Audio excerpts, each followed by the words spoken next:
30 ಜಿಲ್ಲೆಯ ಸುದ್ದಿಗಳನ್ನು ಒಂದೊಂದಾಗಿ ನೋಡ್ತಾ ಹೋಗೋಣ. ಬಾಗಲಕೋಟೆ ಉಪಚುನಾವಣೆಗೆ ಬಿಜೆಪಿ ಅಭ್ಯರ್ಥಿಯಾಗಿ ವೀರಣ್ಣ ಚರಂತಿಮಠ್ ಅವರ ಹೆಸರು ಅಧಿಕೃತವಾಗಿ ಘೋಷಣೆಯಾಗಿದೆ.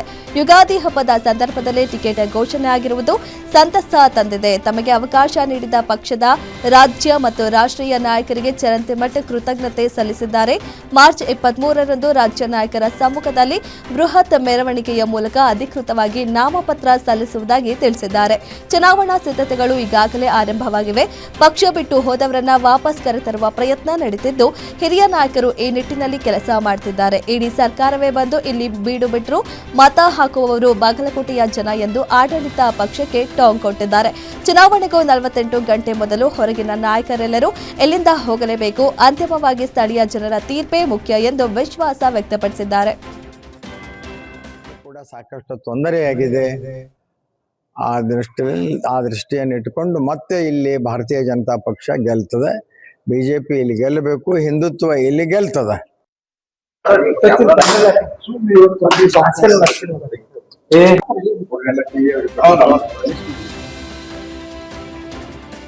ದಾವಣಗೆರೆ ದಕ್ಷಿಣ ಕ್ಷೇತ್ರದ ಉಪಚುನಾವಣೆ ಹಿನ್ನೆಲೆ ಯುಗಾದಿಯಂದೇ ಬಿಜೆಪಿ ಅಭ್ಯರ್ಥಿ ಘೋಷಣೆ ಮಾಡಿದ್ದಾರೆ. ಬಿಜೆಪಿ ನಿಷ್ಠಾವಂತ ಕಾರ್ಯಕರ್ತರಾದ ಶ್ರೀನಿವಾಸ ದಾಸ್ ಕರಿಯಪ್ಪನಿಗೆ ಟಿಕೆಟ್ ನೀಡಿದ್ದು ಸ್ಥಳೀಯ ಮಟ್ಟದಲ್ಲಿ ಇವರು ಗುರುತಿಸಿಕೊಂಡಿದ್ದಾರೆ. ಹಾಗೆಯೇ ಎಸ್ಟಿ ಸಮುದಾಯಕ್ಕೆ ಸೇರಿದವರಾಗಿರೋದ್ರಿಂದ ಸಾಮಾಜಿಕ ಸಮತೋಲನದ ರಾಜಕೀಯ ದೃಷ್ಟಿಯಿಂದ ಈ ಆಯ್ಕೆ ಮಹತ್ವದ್ದಾಗಿದೆ. ಇದು ಕೇವಲ ಅಭ್ಯರ್ಥಿ ಘೋಷಣೆ ಮಾತ್ರವಲ್ಲ, ಮುಂದಿನ ಚುನಾವಣಾ ತಂತ್ರದ ಒಂದು ಭಾಗವಾಗಿದೆ.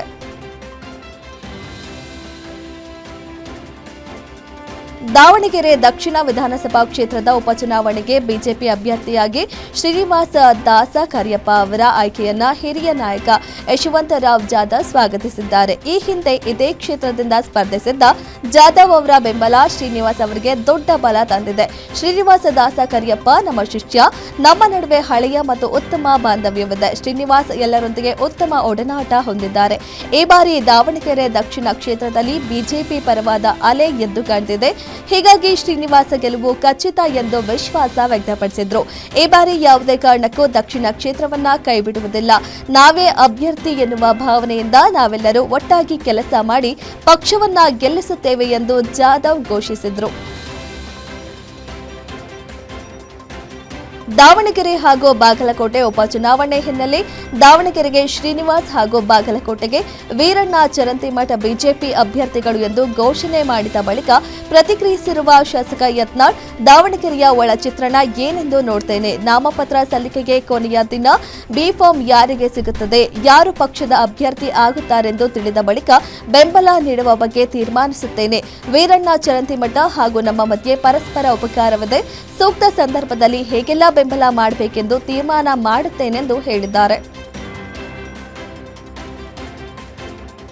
ವಿಜಯಪುರ ಜಿಲ್ಲೆ ತಿಕೋಟಾ ತಾಲೂಕಿನ ಪ್ರಸಿದ್ಧ ಪುಣ್ಯಕ್ಷೇತ್ರವಾದ ಜಾಲಗೆರೆಯ ಅಮೋಘ ಸಿದ್ದೇಶ್ವರ ದೇವಸ್ಥಾನಕ್ಕೆ ಭಕ್ತಾದಿಗಳು ಲಗ್ಗೆ ಇಟ್ಟಿದ್ದಾರೆ. ಕುಟುಂಬ ಸಮೇತರಾಗಿ ಆಗಮಿಸುತ್ತಿರುವ ಭಕ್ತರು ಕಿಲೋಮೀಟರ್ ಗಟ್ಟಲೆ ಸರತಿ ಸಾಲಿನಲ್ಲಿ ನಿಂತು ದೇವರ ದರ್ಶನ ಪಡೆದಿದ್ದಾರೆ. ಅಮೋಘ ಸಿದ್ಧನ ದರ್ಶನ ಪಡೆದರೆ ಕಷ್ಟಗಳು ನೀಗಿ ಇಷ್ಟಾರ್ಥಗಳು ಈಡೇರುತ್ತವೆ ಎಂಬ ನಂಬಿಕೆ ಇರುವ ಕಾರಣ ಲಕ್ಷಾಂತರ ಭಕ್ತರು ಸುಖ ಶಾಂತಿಗಾಗಿ ಪ್ರಾರ್ಥಿಸುತ್ತಿದ್ದಾರೆ.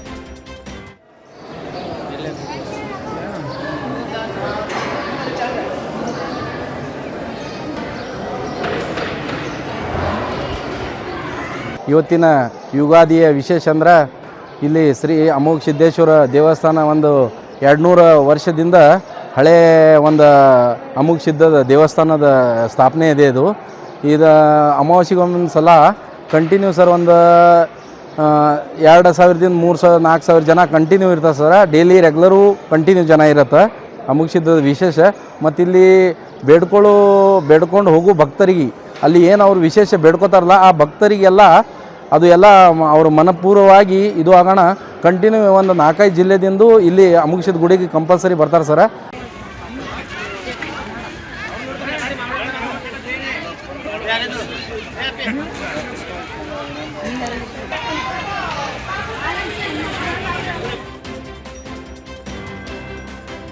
ಸಾಂಸ್ಕೃತಿಕ ನಗರಿ ಮೈಸೂರಿನಲ್ಲಿ ಭಾವೈಕ್ಯತೆಯ ಯುಗಾದಿ ಹಬ್ಬ ಆಚರಣೆ ಮಾಡಿದ್ದಾರೆ.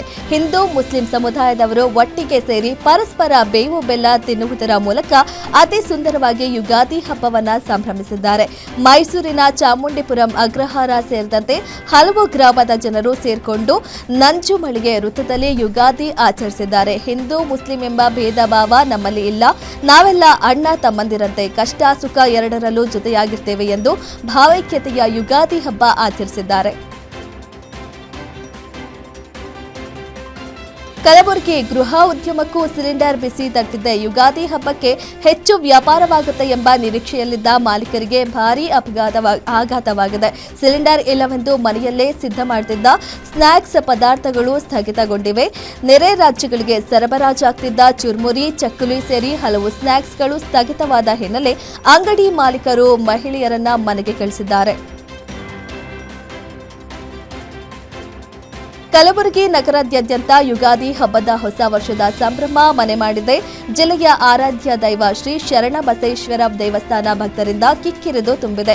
ಸೂರ್ಯೋದಯಕ್ಕೂ ಮುನ್ನವೇ ಅಂದರೆ ನಸುಕಿನ 3 ರಿಂದ 4 ಗಂಟೆಯಿಂದಲೇ ಭಕ್ತರು ತಂಡೋಪತಂಡವಾಗಿ ದೇವಸ್ಥಾನಕ್ಕೆ ಆಗಮಿಸುತ್ತಿದ್ದಾರೆ.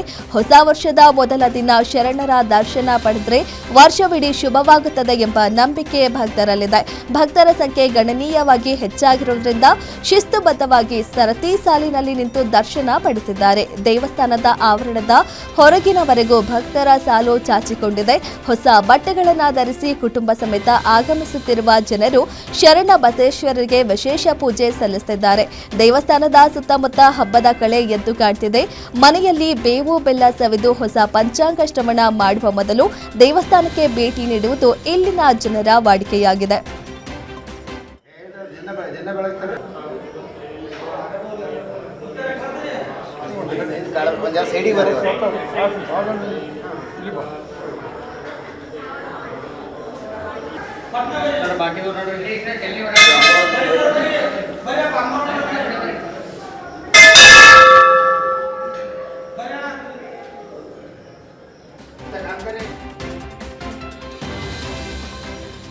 ರಾಯಚೂರು ಜಿಲ್ಲೆಯಲ್ಲಿ ಇನ್ನೂ ಸಿಲಿಂಡರ್ ಕೊರತೆ ಮುಂದುವರೆದಿದೆ. ಯುಗಾದಿ ಹಬ್ಬದ ದಿನದಂದೇ ಜಿಲ್ಲೆಯ ಪ್ರಸಿದ್ಧ ಕೃಷ್ಣ ಪ್ರಭು ಹೋಟೆಲ್ ಬಂದ್ ಮಾಡಲಾಗಿದೆ.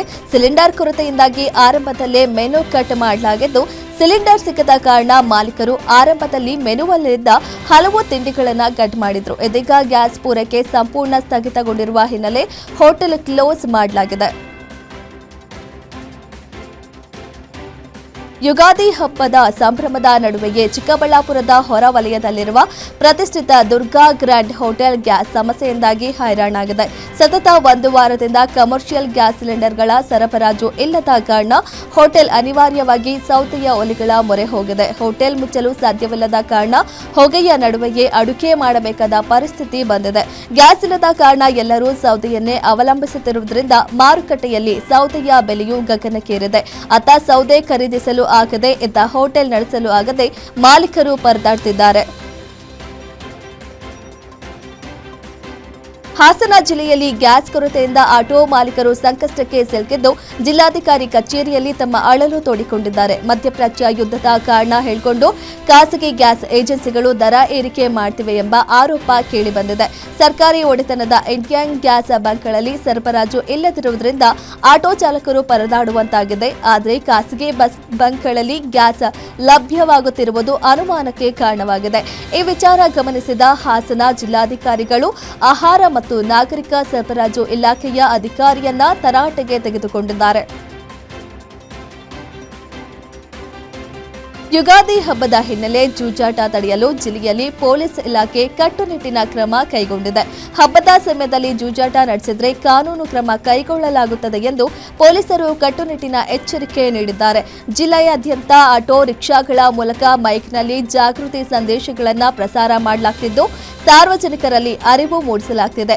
ಇದಲ್ಲದೆ ಎಲ್ಲೆಲ್ಲಿ ಜೂಜಾಟ ನಡೀತಿದೆಯೋ ಅದನ್ನ ತಕ್ಷಣವೇ ಪೊಲೀಸರಿಗೆ ತಿಳಿಸುವಂತೆ ಜನರಿಗೆ ಮನವಿ ಮಾಡಲಾಗಿದೆ.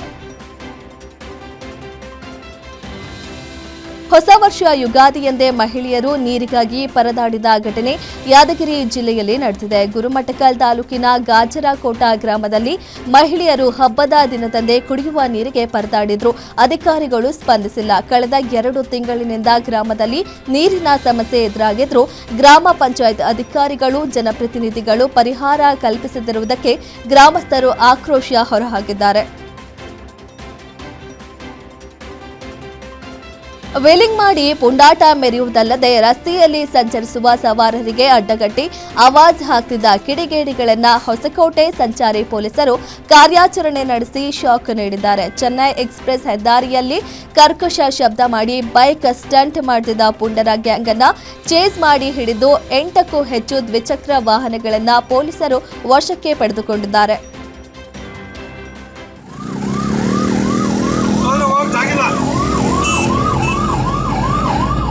ನಿಲ್ಸಕ್ ಜಾಗ ಇಲ್ಲ, ಇಟ್ಕೊಂಡು ಲಾಠಿ ಎತ್ತಿ ಹೇಳ್ತೀನಿ. ಈಗ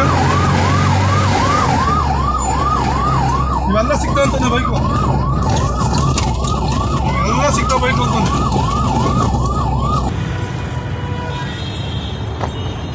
ಫೋಟೋ ಹಿಡಿದೇನು ವಿಡಿಯೋ ಮಾಡ್ತಾವ.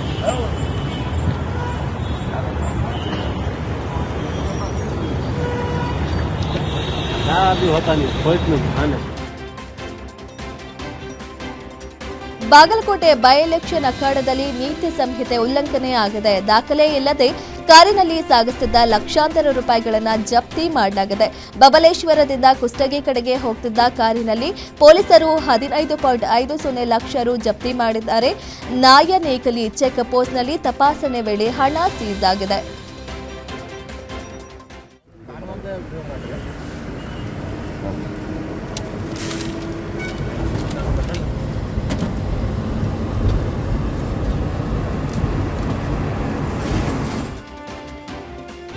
ಆಸ್ತಿ ವಿಚಾರಕ್ಕೆ ಅಣ್ಣನಿಂದಲೇ ತಂಗಿಯ ಕೊಲೆ ಆಗಿರುವ ಘಟನೆ ಧಾರವಾಡ ತಾಲೂಕಿನ ಅಮ್ಮಿನಬಾವಿ ಗ್ರಾಮದಲ್ಲಿ ನಡೆದಿದೆ. ಅಣ್ಣ ತಂಗಿ ಇಬ್ಬರು ಯುಗಾದಿ ಹಬ್ಬದ ದಿನ ಭೂಮಿ ಪೂಜೆಗೆ ತೆರಳಿದ್ರು. ಈ ವೇಳೆ ಆಸ್ತಿ ಪಾಲು ವಿಚಾರಕ್ಕಾಗಿ ಇಬ್ಬರ ನಡುವೆ ವಾಗ್ವಾದ ಆಗಿದೆ. ವಾಗ್ವಾದ ವಿಕೋಪಕ್ಕೆ ಹೋಗಿ ಅಣ್ಣ ಹನುಮಂತ ತಂಗಿ ಶವ ಲೀಲಾಲನ್ನ ಕೊಚ್ಚಿ ಕೊಲೆಗೈದಿದ್ದಾನೆ. ಘಟನೆಯು ಧಾರವಾಡ ಗ್ರಾಮೀಣ ಠಾಣಾ ವ್ಯಾಪ್ತಿಯಲ್ಲಿ ನಡೆದಿದೆ. ಮನೆ ಬಳಿ ಹಾದು ಹೋಗುವ ದಾರಿಗಾರಿ ಜಗಳ ಮಾಡಿಕೊಂಡು ಕೊಲೆಯಲ್ಲಿ ಅಂತ್ಯವಾಗಿರುವ ಘಟನೆ ಬೆಳಗಾವಿ ಜಿಲ್ಲೆಯ ದೊಡವಾಡ ಗ್ರಾಮದಲ್ಲಿ ನಡೆದಿದೆ. ಇದೇ ವಿಚಾರವಾಗಿ ಮಹೇಶನ ಜೊತೆ ರುದ್ರಯ್ಯ ಪದೇ ಪದೇ ಜಗಳ ಮಾಡ್ತಿದ್ರು. ಮನೆಗೆ ಬರ್ತಿದ್ದ ಮಹೇಶನ ಜೊತೆ ಜಗಳ ತೆಗೆದು ಕುಡಗೋಲಿನಿಂದ ದಾಳಿ ನಡೆಸಿ ಕೊಲೆ ಮಾಡಿದ್ದಾರೆ. ಸ್ಥಳಕ್ಕೆ ಎಸ್ಪಿ ಕೆ ರಾಮರಾಜನ್ ಭೇಟಿ ನೀಡಿ ಪರಿಶೀಲನೆ ನಡೆಸಿದ್ದಾರೆ. ಘಟನೆಗೆ ಸಂಬಂಧಿಸಿದಂತೆ ದೊಡವಾಡ ಪೊಲೀಸ್ ಠಾಣಾ ಪ್ರಕರಣ ದಾಖಲಾಗಿದ್ದು ಆರೋಪಿ ರುದ್ರಯ್ಯನನ್ನ ವಶಕ್ಕೆ ಪಡೆದುಕೊಂಡಿದ್ದಾರೆ. ಚಿಕ್ಕಮಗಳೂರಿನಲ್ಲಿ ಬಿಜೆಪಿ ಬಜರಂಗ ದಳ ಕಾರ್ಯಕರ್ತರ ಗಡೀಪಾರಿಗೆ ಶಿಫಾರಸು ಮಾಡಿದ ಹಿನ್ನೆಲೆ ಜಿಲ್ಲಾಡಳಿತ ಪೊಲೀಸ್ ಇಲಾಖೆ ವಿರುದ್ಧ ಸಿಟಿ ರವಿ ವಾಗ್ದಾಳಿ ನಡೆಸಿದ್ದಾರೆ. ನ್ಯಾಯದ ಪರ ಅನ್ಯಾಯದ ವಿರುದ್ಧ ಹೋರಾಡಿ ಪ್ರಶ್ನಿಸುವುದು ಅಪರಾಧ ಆಗುವುದಿಲ್ಲ. ರಾಜಕೀಯ ಸೈದ್ಧಾಂತಿಕ ಬದ್ಧತೆ ಕಾರ್ಯಕರ್ತನನ್ನ ಕ್ರಿಮಿನಲ್ ರೀತಿ ಚಿತ್ರಿಸೋ ನಿಮ್ಮ ಮಾನಸಿಕತೆಗೆ ನಮ್ಮ ಧಿಕ್ಕಾರ.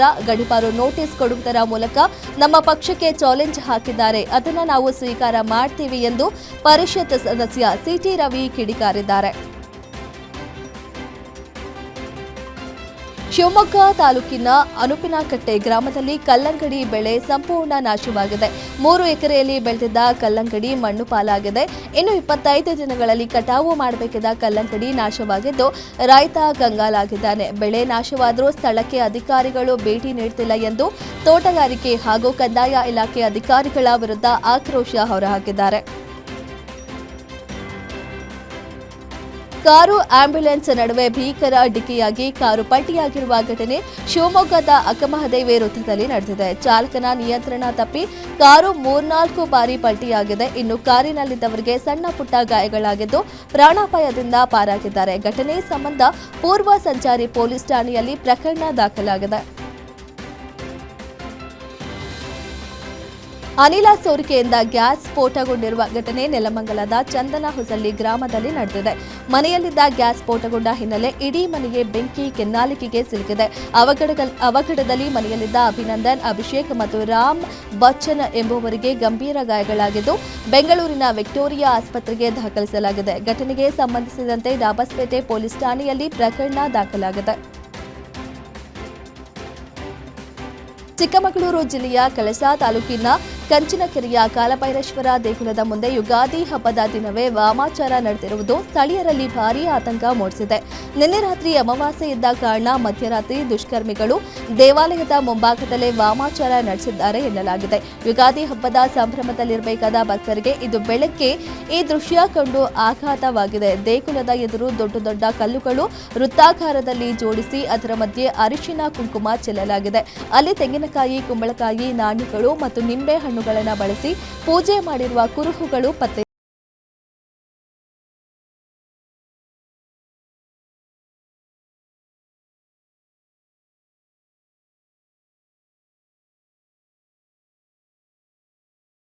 ಘಟನೆ ರಾಯಚೂರು ಜಿಲ್ಲೆ ಈಚೆ ಬಸ್ಸಾಪುರ ಗ್ರಾಮದಲ್ಲಿ ನಡೆದಿದೆ.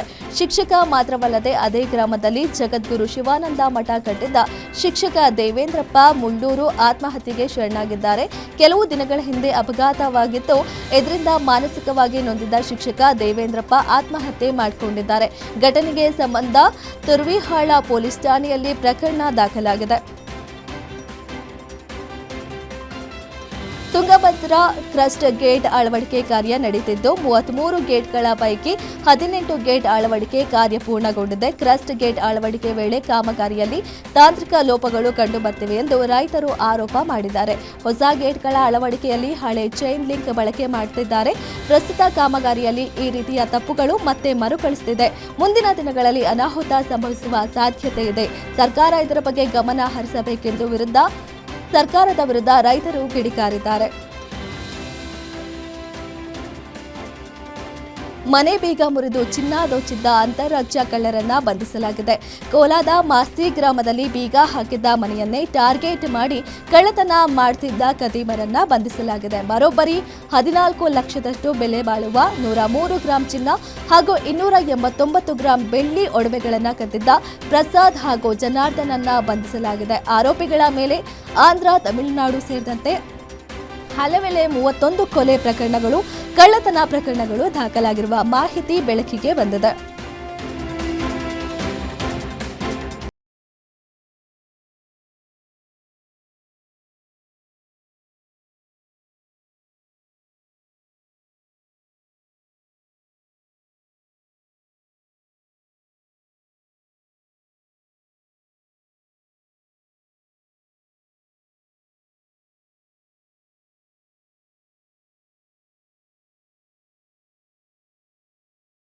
ಕಾರ್ಯಾಚರಣೆ ನಡೆಸಿ ಬೋಪಯ್ಯ ಎಂಬುವರ ಮನೆ ಕಳ್ಳತನ ಮಾಡಿದ್ದ ಆರೋಪಿಯನ್ನ ಕೇವಲ 24 ಗಂಟೆಯಲ್ಲಿ ಬಂಧಿಸಿದ್ದಾರೆ. ಮನೆಯಲ್ಲಿ ಯಾರೂ ಇಲ್ಲದ ವೇಳೆ ಸುಮಾರು 16 ಲಕ್ಷ ಮೌಲ್ಯ ಬೆಲೆ ಬಾಳುವ ಆಭರಣ ದೋಚಿ ಪರಾರಿಯಾಗಿದ್ದ ಹರೀಶ್ ಎಂಬಾತನನ್ನ ಬಣಕಲ್ ಪೊಲೀಸರು ಬಂಧಿಸಿ ಚಿನ್ನಾಭರಣವನ್ನ ವಶಕ್ಕೆ ಪಡೆದುಕೊಂಡಿದ್ದಾರೆ. ಬಣಕಲ್ ಪೊಲೀಸರ ಕಾರ್ಯಕ್ಕೆ ಚಿಕ್ಕಮಗಳೂರು ಪೊಲೀಸ್ ವರಿಷ್ಠಾಧಿಕಾರಿ ಜಿತೇಂದ್ರ ಕುಮಾರ್ ದಯಾಮ ಪ್ರಶಂಸೆ ವ್ಯಕ್ತಪಡಿಸಿದ್ದಾರೆ.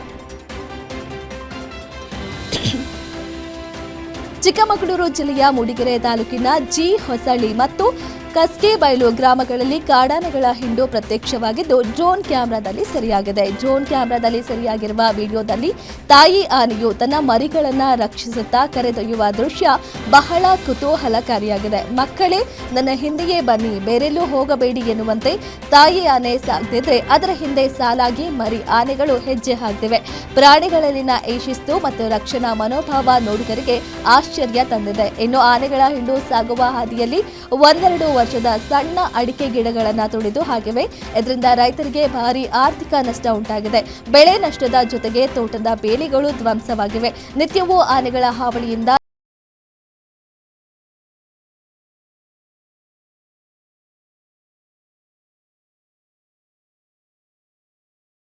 ಗಿರುವ ಘಟನೆ ಬೆಂಗಳೂರಿನ ಮೈಸೂರು ಬ್ಯಾಂಕ್ ಬಳಿ ನಡೆದಿದೆ. ಅಂಡರ್ ಪಾಸ್ ಮಧ್ಯೆ ಕಂಟೈನರ್ ಸಿಲುಕಿಕೊಂಡಿದ್ದು Mysuru bank circle full traffic jam ಆಗಿದೆ. ಮೈಸೂರು ರಸ್ತೆ ಸಂಪೂರ್ಣ ಜಾಮ್ ಆದ ಪರಿಣಾಮ ರೂಟ್ ಬದಲಾವಣೆ ಮಾಡಲಾಗಿದೆ. ಸಿಲುಕಿಕೊಂಡಿದ್ದ ಕಂಟೈನರ್ ಹೊರತೆಗೆಯಲು ಪೊಲೀಸರು ಹರಸಾಹಸ ಪಟ್ಟಿದ್ದಾರೆ. ಮಂಡ್ಯ ಜಿಲ್ಲೆಯ ಮದ್ದೂರು ತಾಲೂಕಿನ ಕೆಬ್ಬಾರೆ ಗ್ರಾಮದಲ್ಲಿ ಚಿರತೆ ದಾಳಿಗೆ ಹಸು ಬಲಿಯಾಗಿದೆ. ಸುನೀತಾ ಎಂಬುವರಿಗೆ ಸೇರಿದ ಹಸು ಚಿರತೆ ದಾಳಿಯಲ್ಲಿ ಬಲಿಯಾಗಿದೆ. ಗ್ರಾಮದಲ್ಲಿ ಕಳೆದ ಕೆಲವು ದಿನಗಳಿಂದ ಚಿರತೆಯ ಉಪಟಳ ಹೆಚ್ಚಾಗಿದ್ದು ಜನರು ಭಯಭೀತರಾಗಿ ಓಡಾಟ ನಡೆಸುತ್ತಿದ್ದಾರೆ. ರಾತ್ರಿ ಸಮಯದಲ್ಲಿ ಹೊರಗೆ ಬರಲು ಸಹ ಹೆದರುತ್ತಿರುವ ಪರಿಸ್ಥಿತಿ ನಿರ್ಮಾಣವಾಗಿದೆ. ಈ ಹಿನ್ನೆಲೆ ಗ್ರಾಮಸ್ಥರು ತಕ್ಷಣವೇ ಚಿರತೆಯನ್ನ ಸೆರೆ ಹಿಡಿಯುವಂತೆ ಅರಣ್ಯ ಇಲಾಖೆಗೆ ಆಗ್ರಹಿಸಿದ್ದಾರೆ. ಬೆಂಗಳೂರು ಹೊಸೂರು ಹೈವೇಯಲ್ಲಿ ಸರಣಿ ಅಪಘಾತ ಸಂಭವಿಸಿದ್ದು ಚಲಿಸುತ್ತಿದ್ದ ಕಾರುಗಳಿಗೆ ಬಿಎಂಟಿಸಿ ಬಸ್ ಡಿಕ್ಕಿ ಹೊಡೆದಿರುವ ಘಟನೆ ಬೆಂಗಳೂರಿನ ಗಾರ್ವೆ ಬಾವಿಪಾಳ್ಯ ಬಳಿ ನಡೆದಿದೆ. ಬಿಎಂಟಿಸಿ ಚಾಲಕನ ನಿಯಂತ್ರಣ ತಪ್ಪಿ ಮುಂಬದಿ ಚಲಿಸುತ್ತಿದ್ದ 4 ಕಾರುಗಳಿಗೆ ಡಿಕ್ಕಿ ಹೊಡೆದಿದೆ. ಅಪಘಾತದ ರಭಸಕ್ಕೆ ಕಾರುಗಳು ಸಂಪೂರ್ಣ ನಜ್ಜುಗುಜ್ಜಾಗಿವೆ. ಸ್ಥಳಕ್ಕೆ ಎಚ್ಎಸ್ಆರ್ ಲೇಔಟ್ ಸಂಚಾರಿ ಪೊಲೀಸ್ ಠಾಣೆ ಪೊಲೀಸರು ಭೇಟಿ ನೀಡಿ ಪರಿಶೀಲನೆ ನಡೆಸಿದ್ದಾರೆ. बस वाला आगो फस्ट एक कैब को कार को ಇದಾಗಿತ್ತು ಇವತ್ತಿನ 30 ಜಿಲ್ಲೆ 30 ಸುದ್ದಿ. ಮತ್ತಷ್ಟು ಸುದ್ದಿಗಾಗಿ ನೋಡ್ತಾ ಇರಿ ಗ್ಯಾರಂಟಿ ನ್ಯೂಸ್. ಸುದ್ದಿ ಖಚಿತ, ನ್ಯಾಯ ನಿಶ್ಚಿತ.